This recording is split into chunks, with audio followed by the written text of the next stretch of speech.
Hello everyone.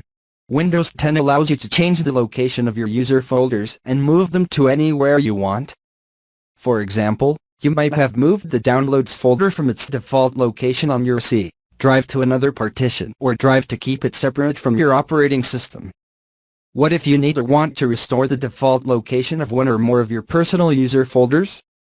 To exemplify, we will show you how to restore the Downloads folder to its default location.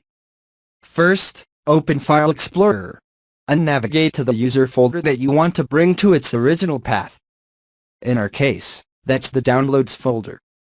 As you can see, we moved it to the D drive. Once you find the user folder, right-click or press and hold on it. In the contextual menu that shows up, select Properties. Windows 10 now opens the Properties window for that user folder. In it, select the Location tab.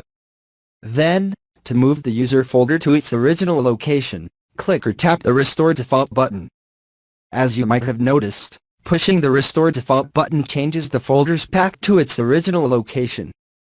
Click or tap on Apply or OK if the original user folder no longer exists in its default location. Windows 10 tells you about it and asks you whether you want to create it now. Answer yes, otherwise the user folder can't be restored. Wait for Windows 10 to move your user folder to its default location, and then click or tap OK once more.